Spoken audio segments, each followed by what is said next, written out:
नमस्कार दोस्तों, panther academy में आप सभी लोगों का हार्दिक स्वागत है। मैं आपका दोस्त आपके बीच में दैनिक समसामयिकी की सीरीज लेकर उपस्थित हूं और आपसे जुड़ने से पहले आपको 2 लाइन मोटिवेशनल कोट से जोड़ना चाहेंगे। हौसले के तरकस में कोशिश का वो तीर जिंदा रख, हार जाओ चाहे जिंदगी में सब कुछ, मगर जीतने की उम्मीद जिंदा रख। इसी उम्मीद के साथ हम लोग सफलता के लिए प्रत्येक क्षण अपने परिश्रम के बल पे आगे बढ़ते रहेंगे और निश्चित ही सफलता को पाकर रहेंगे, ऐसा मेरा उम्मीद है। आइए दोस्तों, इस सेशन की शुरुआत करें और आज के दैनिक समसामयिकी सीरीज में बहुत महत्वपूर्ण प्रश्नों का संकलन किया गया है जो कि आपकी परीक्षा के लिए बहुत आवश्यक है। और वीडियो में आप शुरू से लेकर अंत तक बने रहिए और अपने कमेंट के माध्यम से अपने सुझाव जरूर दीजिए। आइए दोस्तों, आज का पहला क्वेश्चन हम लोग देखते हैं। आपका ये पहला क्वेश्चन आज का है, हाल ही में अदालती आदेशों को तेजी से प्रसारित करने के लिए फास्टर ऐप किसने लॉन्च किया? अब विकल्प जो दोस्तों आपके सामने दिए गए हैं, पहला दिया गया है शरद अरविंद बोबडे, दूसरा दिया गया है रंजन गोगोई और तीसरा दिया गया है एन.वी. रमन्ना और चौथा दिया गया है के वेणुगोपाल। तो इस क्वेश्चन का जो आंसर होगा ये आपका होगा विकल्प नंबर सी, एन.वी. रमन्ना। अब यहां से हम लोग देखें, कुछ महत्वपूर्ण प्रश्नों का संकलन है जो कि परीक्षाओं में कई बार पूछे गए हैं। जैसे अगर हम बात करें भारत में संघीय न्यायालय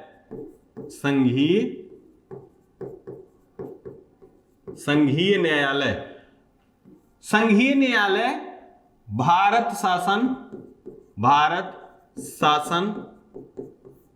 शासन अधिनियम 1935 के द्वारा सन 1937 में संघीय न्यायालय की स्थापना की गई। अब यहां पर प्रथम न्यायाधीश के रूप में हीरालाल कानिया।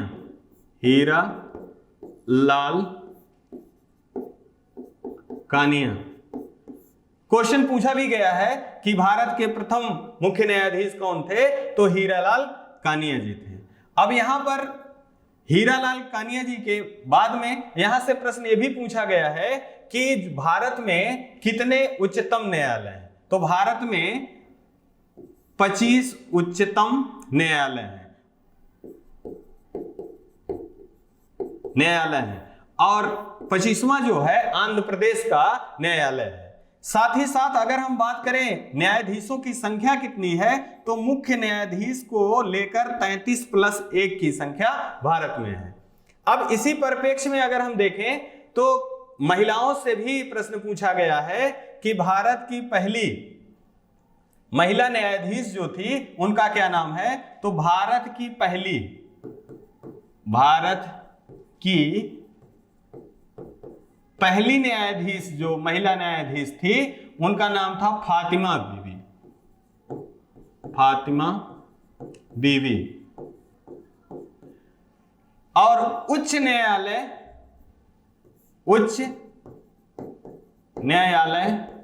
की पहली महिला जो न्यायाधीश थी उनका नाम लीला सेठ। साथ ही साथ अगर हम यही सत्र न्यायालय की बात करें तो यहां की न्यायाधीश जो थी वो अन्ना चांडी जी थी। यहां से प्रश्न बराबर आपके प्रश्न में बने हुए हैं यहां से कि भारत की पहली उच्चतम न्यायालय की न्यायाधीश कौन रही हैं? तो फातिमा बीवी रही हैं। और उच्च न्यायालय की कौन रही? लीला सेठ रही हैं, जबकि सत्र न्यायालय की अन्ना चांडी रही हैं। साथ ही साथ यहां से 2 और क्वेश्चन भी बनता है कि भारत के राज्य व्यवस्था में उच्चतम न्यायालय का उल्लेख कहां मिलता है? तो अनुच्छेद 124 में उच्चतम न्यायालय का उल्लेख मिलता है। साथ ही साथ उच्चतम न्यायालय अनुच्छेद 32 के आधार पर 5 तरह का रिट जारी करता है। इन प्रश्नों को यकीन आप मानिए, जब आप क्वेश्चन पेपर देखेंगे तो इसमें से आपको क्वेश्चन जरूर मिलेंगे। अब यहां 2 प्रश्न और भी हैं कि वर्तमान में भारत के मुख्य न्यायाधीश कौन है? वर्तमान में भारत के मुख्य न्यायाधीश कौन है? तो NV रमन्ना, NV रमन्ना जी, ये भारत के मुख्य न्यायाधीश है और ये किस क्रम के हैं? तो ये 48वें क्रम के हैं। अब यहां विकल्प में आपका दिया गया है शरद अरविंद बोबडे जी, तो ये भारत के 47वें क्रम के मुख्य न्यायाधीश के रूप में अपना कार्यकाल समाप्त कर चुके हैं। साथ ही साथ यहां बहुत आवश्यक विकल्प में और भी एक नाम है महान्यायवादी, भारत का महान्यायवादी, भारत का महान्यायवादी कौन है? तो के वेणुगोपाल जी है और इसका उल्लेख अनुच्छेद 76 में है, अनुच्छेद 76 में। ये सारे प्रश्न दोस्तों आपके परीक्षाओं के लिए बिल्कुल बहुत महत्वपूर्ण है और यहां से प्रश्न लगातार बनते हैं। आइए इसी क्रम में आगे बढ़ते हैं और दूसरा प्रश्न आपका दोस्तों है, हाल ही में भारत सरकार द्वारा 1 अप्रैल से 7 अप्रैल 2022 तक किस सप्ताह के रूप में मनाया जाएगा? विकल्प आपका पहला दिया गया राष्ट्रीय साक्षरता सप्ताह, दूसरा दिया गया पोषण माह, तीसरा दिया गया अंधता निवारण सप्ताह और चौथा दिया गया राष्ट्रीय स्वास्थ्य सप्ताह। यहां से जो आपका विकल्प के आधार पर क्वेश्चन सही होगा, आंसर वो अंधता निवारण सप्ताह इसका सही आंसर होगा। भारत सरकार के द्वारा 1 अप्रैल से 7 अप्रैल को अंधता निवारण सप्ताह के रूप में मनाए जाने की अनुशंसा की गई। दोस्तों एक बहुत महत्वपूर्ण प्रश्न पूछा गया है कि 4 जनवरी को किस दिवस के रूप में मनाया जाता है? तो 4 जनवरी को लुई ब्रेल दिवस के रूप में मनाया जाता है, लुई ब्रेल दिवस के रूप में मनाया जाता है। यहां से एक प्रश्न और भी बना है कि लुई ब्रेल ने किस लिपि की खोज की थी? तो वो ब्रेल लिपि की खोज लुई ब्रेल ने किया था, इसी कारण 4 जनवरी को लुई ब्रेल दिवस के रूप में मनाया जाता है। इस ब्रेल लिपि का लाभ क्या होता है? जो दिव्यांगजन है उनके पठन पाठन में ब्रेल लिपि से सुगमता प्राप्त होती है। आइए दोस्तों अगला क्वेश्चन देखें इसी क्रम में। अगला क्वेश्चन बहुत महत्वपूर्ण प्रश्न है, हाल ही में केंद्र सरकार ने किस राज्य में सशस्त्र बल विशेष अधिकार अधिनियम के तहत अशांत क्षेत्र को कम करने का निर्णय लिया है? यहां पूछा जा रहा है कि सशस्त्र बल विशेष अधिकार अधिनियम के तहत वहां पर वह क्षेत्र अशांत जो घोषित था उसको कम करने की बात की गई है। अब यहां जो विकल्प आपके दिए गए हैं दोस्तों, पहला विकल्प है पश्चिम बंगाल, उड़ीसा, मणिपुर, दूसरा विकल्प है नागालैंड, असम, मणिपुर, तीसरा विकल्प है मणिपुर, असम, मिजोरम और चौथा विकल्प दोस्तों है नागालैंड, पश्चिम बंगाल और मणिपुर। दोस्तों इस प्रश्न का जो सही आंसर होगा वह होगा नागालैंड, असम, मणिपुर। अब हम बात करते हैं सशस्त्र बल विशेष अधिकार अधिनियम। ये कब लागू किया गया भारत में प्रथम बार? तो भारत में दोस्तों ये 1958 ईस्वी में लागू किया गया था। और कहां लागू किया गया था? तो ये पूर्वोत्तर राज्य में लागू किया गया था और इसका लागू करने का कारण वहां पर जातीय दंगा या भाषाई आधार पर राज्यों का गठन या धर्म से रिलेटेड जो दंगे हो रहे थे, इसी को रोकने के लिए यह सशस्त्र बल विशेष अधिनियम लागू किया गया। अब इसमें से संबंधित कुछ प्रश्न और भी महत्वपूर्ण बन जाता है कि इनका लोकेशन कहां है। तो मैप के माध्यम से दोस्तों अगर हम देखें तो ये आपका पूर्वोत्तर राज्य जो है इनका मैप के माध्यम से आपको दिखाने की कोशिश की गई है। ये आपका अरुणाचल प्रदेश है और यहां आपका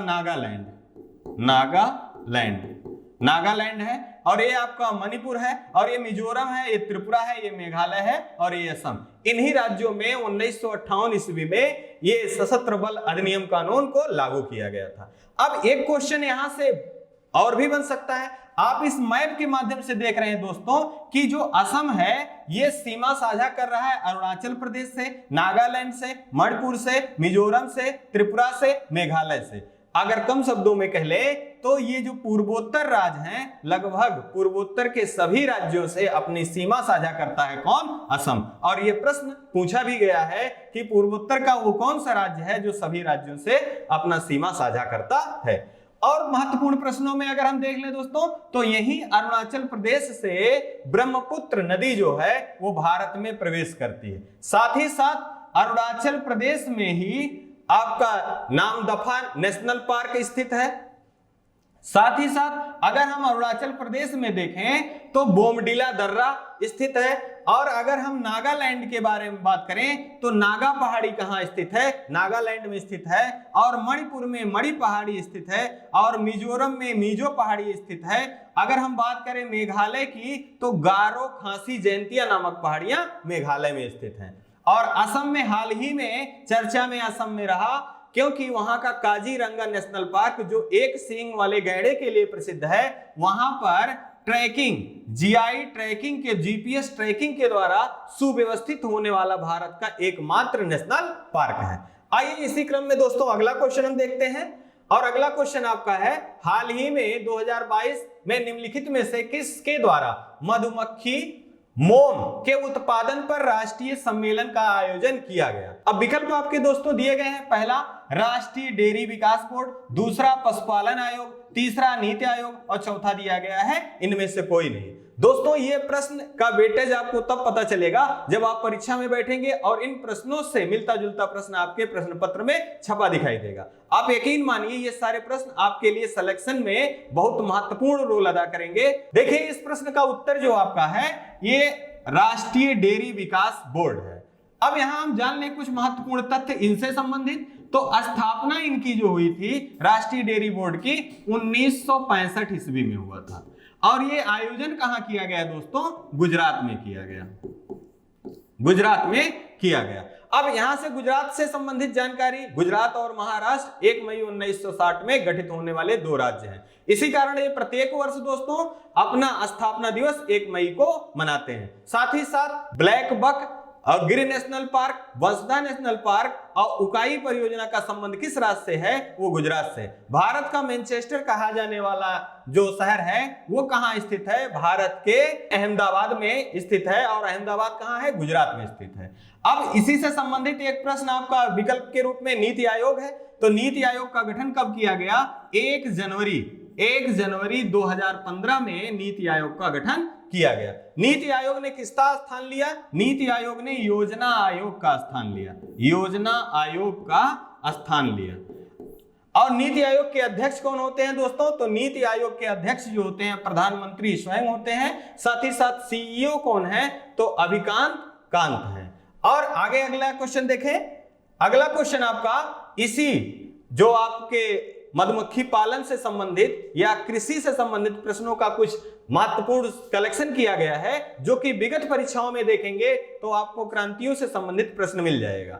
जैसे अगर हम बात करें यहीं पे हरित क्रांति के जनक, हम भारत के परिप्रेक्ष्य में देखें तो एमएस स्वामीनाथन है। लेकिन अगर यही प्रश्न पूछा जाए दोस्तों कि विश्व में हरित क्रांति के जनक कौन है? तो नॉर्मन बोरलॉग है। लेकिन अगर यहां प्रश्न पूछा जा रहा है प्रमुख क्रांतियां कृषि से संबंधित, तो हरित क्रांति किससे संबंधित है?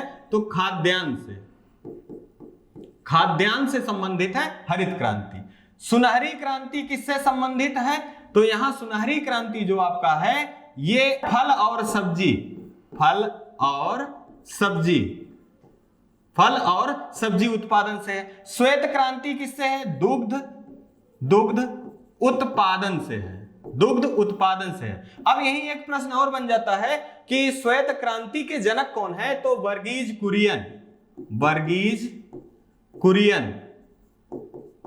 कुरियन जो है ये श्वेत क्रांति के जनक हैं। भूरी क्रांति का संबंध किससे है? तो खाद्य उत्पादन, खाद या उर्वरक कह लीजिए, उर्वरक के उत्पादन से संबंधित है भूरी क्रांति। नीली क्रांति मछली उत्पादन से संबंधित है। और लाल क्रांति जो है दोस्तों ये टमाटर और मांस उत्पादन से संबंधित है। अब आगे देखें काली क्रांति किससे संबंधित है? तो पेट्रोलियम पदार्थों से संबंधित है। पीली क्रांति किससे संबंधित है?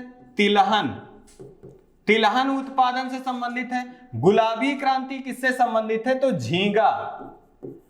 झींगा उत्पादन से संबंधित है। रजत क्रांति किससे संबंधित है? तो ये अंडा उत्पादन से संबंधित है। इसी क्रम में दोस्तों बादामी क्रांति जो है मसाला उत्पादन से है। और गोल क्रांति आलू उत्पादन से संबंधित है। ये सारे प्रश्न आपको विगत प्रश्न पत्रों को अगर आप देखेंगे तो वहां सारे डायरेक्ट आपको प्रश्न मिल जाएंगे। आइए इसी क्रम में अगला क्वेश्चन देखें दोस्तों। अगला क्वेश्चन है, हाल ही में अरब सागर में भारत और किस देश के बीच द्विपक्षीय नौसेना अभ्यास का 20वां संस्करण वरुण आयोजित किया गया। अब विकल्प पहला दिया गया है थाईलैंड, दूसरा दिया गया ऑस्ट्रेलिया, तीसरा दिया गया है सिंगापुर, चौथा दिया गया है फ्रांस। तो यहां पर जो सही आंसर आपका होगा दोस्तों ये होगा फ्रांस। फ्रांस के साथ 20वां संस्करण, वरुण का 20वां संस्करण का आयोजन किया गया। मंजिल से आगे बढ़कर मंजिल की तलाश कर, गर मिल जाए दरिया तो समंदर की तलाश कर, टूट जाता है शीशा पत्थर की चोट से, टूट जाए पत्थर ऐसा शीशा तलाश कर। इसी उम्मीद में आपको अपने मनोबल को ऊंचा रखना है और तैयारी में निरंतर प्रयास करते रहना है और आपको सफलता जरूर मिलेगी। अब इस प्रश्न के आधार पर अगर हम देखें तो ये प्रश्न सैन्य अभ्यास से है, सैन्य अभ्यास से है। यहां पर सैन्य अभ्यास से आए दिनों में प्रश्न बनने की संभावना ज्यादा रहती है।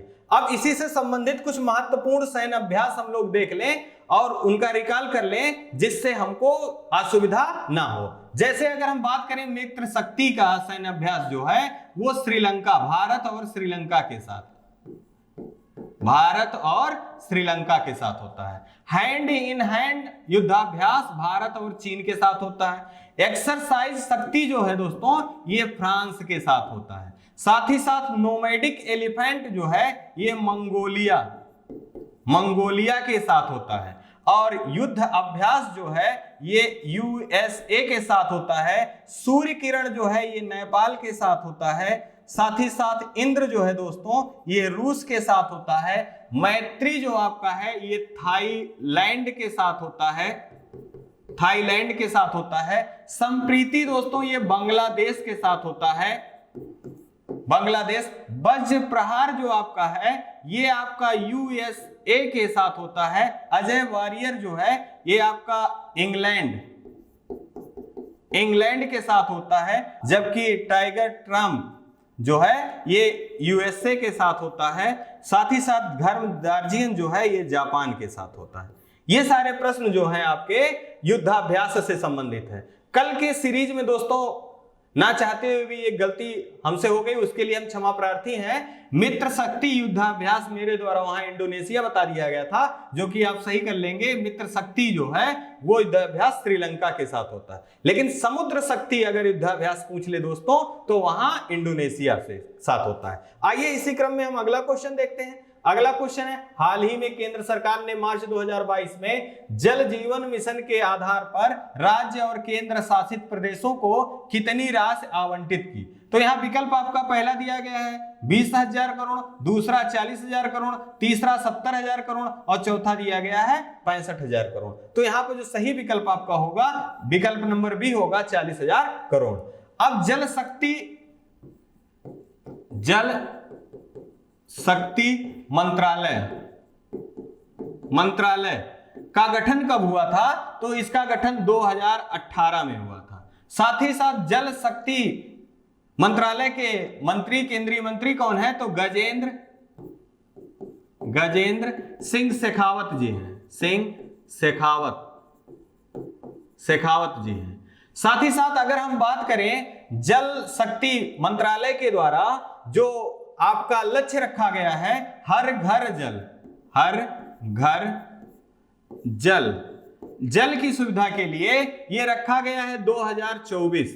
और हर घर जल उपलब्ध कराने वाला भारत का पहला राज्य जो है वो गोवा है। और अगर पहला शहर यहां पूछा जाए तो ये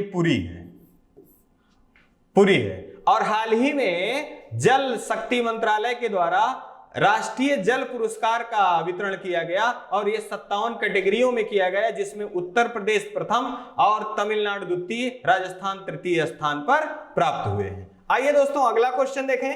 अगला क्वेश्चन आपका है, हाल ही में भीषण आग लगने से चर्चा में रहा सरिस्का टाइगर रिजर्व किस राज्य में स्थित है? तो आपके विकल्प दिए गए, पहला असम, दूसरा राजस्थान, तीसरा पश्चिम बंगाल और चौथा दिया गया है उड़ीसा। तो यहां जो सही आंसर आपका होगा दोस्तों यह होगा राजस्थान। अब यहां राजस्थान से संबंधित जानकारी अगर हम देखें तो राजस्थान का गठन 30 मार्च 1949 ईस्वी में हुआ था। 30 मार्च 1949 ईस्वी में हुआ था। साथ ही साथ अगर हम राजस्थान का प्रवेश द्वार, राजस्थान का प्रवेश द्वार देखें किसे कहा जाता है, तो राजस्थान का प्रवेश द्वार कहा जाता है भरतपुर को। साथ ही साथ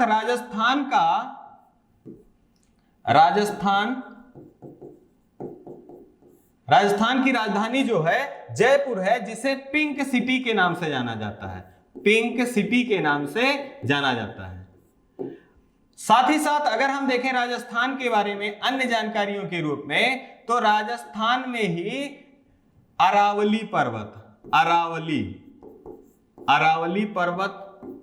पर्वत स्थित है और इसकी सर्वोच्च चोटी जो है गुरु शिखर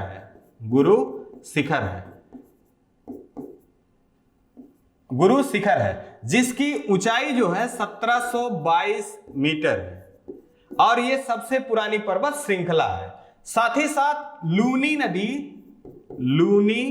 नदी जो है ये राजस्थान में अंतःस्थली नदी के रूप में जानी जाती है, अंतःस्थलीय नदी के रूप में जानी जाती है, क्योंकि राजस्थान के कच्छ के रन में जाकर ये भूमि में समाहित हो जाती है, कच्छ के रन में जाकर ये समाहित हो जाती है।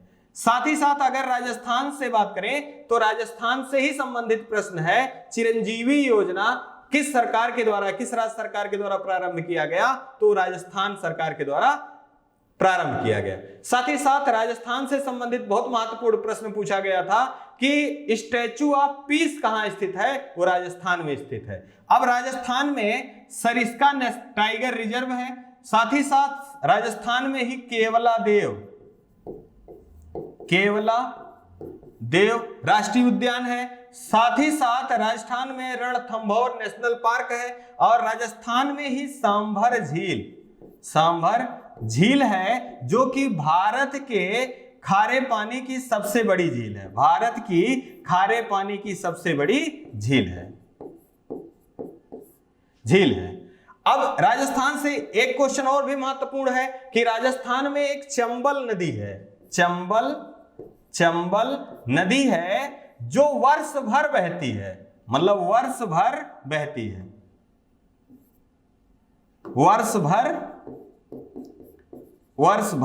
बहती है।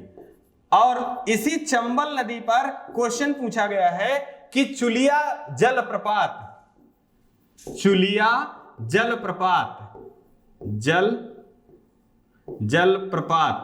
जलप्रपात किस नदी पर स्थित है, तो चंबल नदी पर स्थित है और चंबल नदी वर्ष भर कहां बहती है, तो राजस्थान में बहती है।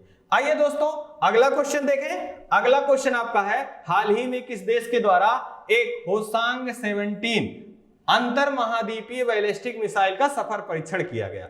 अब यहां विकल्प जो दिए गए हैं दोस्तों, पहला दिया गया चीन, दूसरा दिया गया जापान, तीसरा दिया उत्तर कोरिया और चौथा दिया गया दक्षिण कोरिया। इस क्वेश्चन का जो सही आंसर होगा दोस्तों, ये होगा उत्तर कोरिया। अब यहां हम उत्तर कोरिया की राजधानी देखें तो कोरिया की राजधानी अगर हम देखें तो ये राजधानी प्योंगयांग है और इनके शासक जो हैं तानाशाह किम जोंग उन है। अब यहीं पे बहुत महत्वपूर्ण प्रश्न कई बार पूछा गया है कि उत्तर कोरिया और दक्षिण कोरिया के बीच कौन सी समांतर रेखा है, तो 38वीं समांतर रेखा जो है वो उत्तर कोरिया और दक्षिण कोरिया के मध्य है। अगर कोई आपसे बात करे 17वीं समांतर रेखा पूछा जाए तो किन दो देशों के बीच में है, तो उत्तरी वियतनाम और दक्षिणी वियतनाम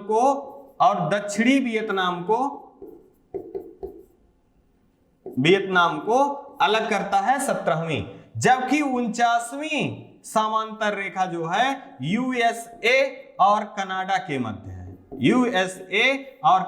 मध्य में है। ये सारी समांतर रेखाएं परीक्षाओं में बार बार पूछी गई हैं दोस्तों, यहां से इसको आपको याद रखना चाहिए। खोल दे पंख मेरे कहता है परिंदा, अभी उड़ान बाकी है, मंजिल नहीं है जमीन मेरी, अभी तो पूरा आसमान बाकी है। इसी क्रम में आगे बढ़िए और देखिए कुछ महत्वपूर्ण प्रश्न और भी बचे हैं।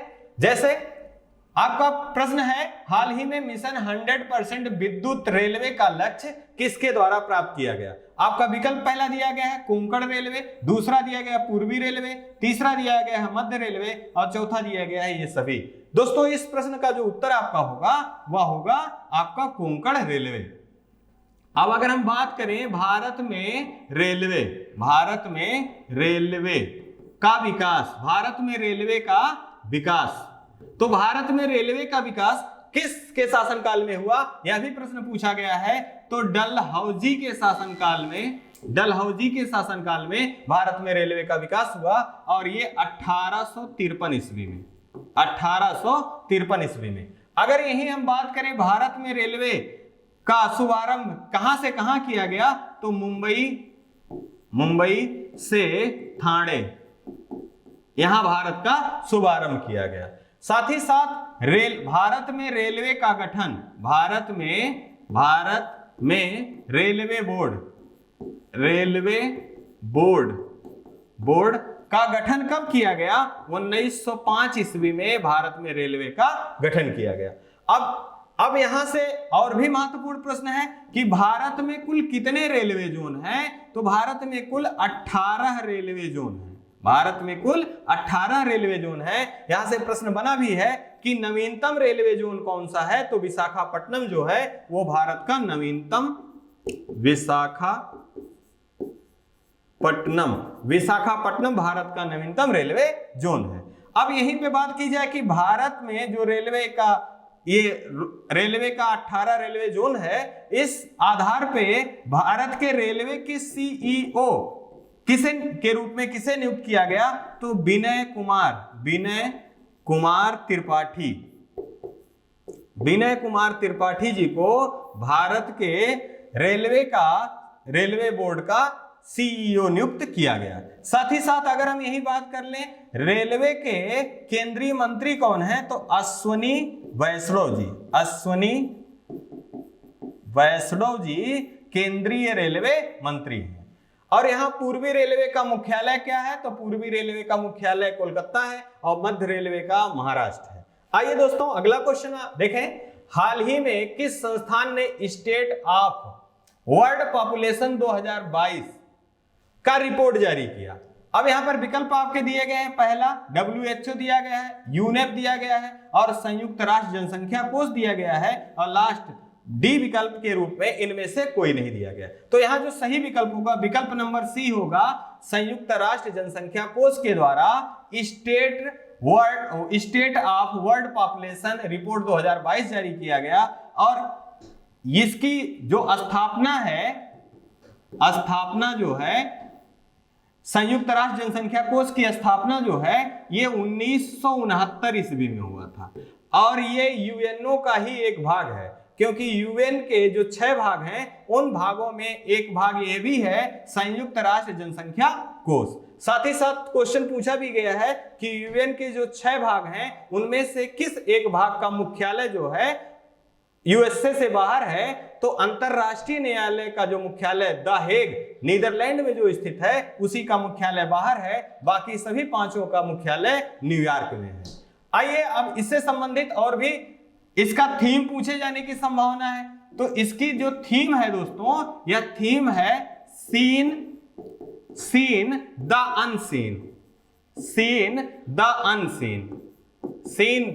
अनसीन। और ये बेसिकली किस पे फोकस किया है? तो जो अनचाहा गर्भधारण है इसी पर आधारित इसकी रिपोर्ट है। आइए इस क्वेश्चन के माध्यम से और भी जानकारी इकट्ठा करें। अब यहां से आपको देखिए, विगत समय में जो बहुत महत्वपूर्ण आपके पुरस्कार हैं उनको संकलित किया गया है, जिससे आपका हमेशा रिवीजन होता रहे। जैसे अभी हाल ही में ऑस्कर पुरस्कार का घोषणा हुआ। आपको पता है ऑस्कर 2022 की फिल्म के रूप में कोंडा को नामित किया गया है। लेकिन अगर हम भारत की परिप्रेक्ष्य में देखें तो भारत की तरफ से कौन सी फिल्म नामित हुई थी? तो भारत की तरफ से राइडिंग विथ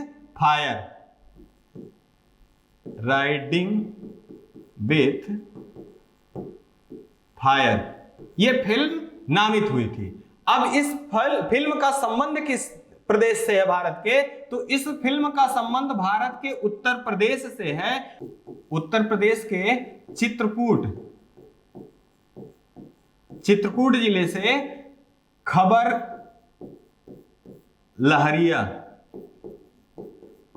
लहरिया नामक एक पत्रिका प्रकाशित होती है दलित महिलाओं के द्वारा, उसी पर आधारित है राइडिंग विथ फायर।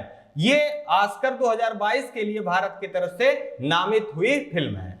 अब यहां पर दूसरा दिया गया है मणि पर्वत। मणि पर्वत भारत उत्तर प्रदेश के किस राज्य से संबंधित है? या तो अयोध्या से।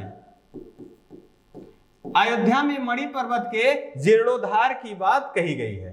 और इंडोनेशिया की नई राजधानी, इंडोनेशिया की जो राजधानी पहले जकार्ता हुआ करती थी, उसके बाद पुनः कालीमंथन को किया गया, जो कि बोर्नियो द्वीप पर स्थित है। अब इसकी राजधानी नुनसंतारा है। अब हाल ही में स्टार्टअप दिवस मनाए जाने की घोषणा किया गया। तो आपसे प्रश्न पूछा जा सकता है कि स्टार्टअप दिवस किस दिन मनाया जाने की घोषणा की गई है? 16 जनवरी को स्टार्टअप दिवस के रूप में मनाए जाने की घोषणा की गई है। वीर बाल दिवस किस दिवस के रूप में मनाए जाने की घोषणा की गई है? तो 26 दिसंबर को वीर बाल दिवस के रूप में मनाए जाने की घोषणा की गई है। पराक्रम दिवस ये 23 जनवरी को मनाए जाने की घोषणा की गई है। अब भारत का सबसे पहला ओपन रॉक म्यूजियम कहां स्थापित किया गया? तो हैदराबाद में भारत का पहला रॉक म्यूजियम स्थापित किया गया। आइए दोस्तों, अब यहां से भारत के पद्म सम्मान के बारे में बात करें तो पद्म विभूषण जो सम्मान है टोटल 4 लोगों को दिया गया, जिसमें 3 लोगों को मरणोपरांत प्राप्त हुआ। साथ ही साथ पद्म भूषण की बात करें तो टोटल 17 लोगों को दिया गया, और पद्मश्री की बात करें तो 107 लोगों को दिया गया।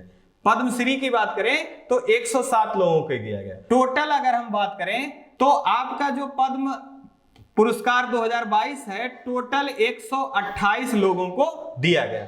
अब यहां से प्रश्न यह भी बन सकता है कितने लोगों को जो पद्म पुरस्कार मिला है इसमें कितनी महिलाएं थी? तो इसमें महिलाएं जो हैं वो 34 महिला हैं। 34 महिलाओं को पद्म पुरस्कारों के रूप में सम्मान दिया गया है। साथ ही साथ अगर हम बात करें कि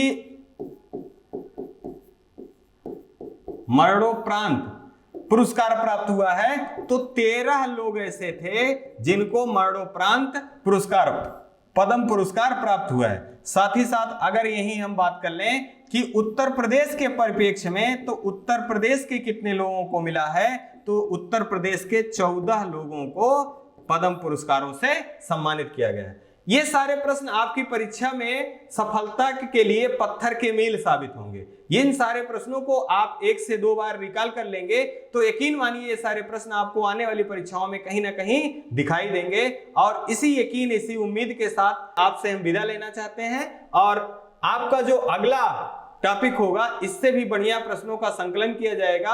और यकीन मानिए आपकी सफलता में हम लोग हमेशा आपके साथ बने रहेंगे।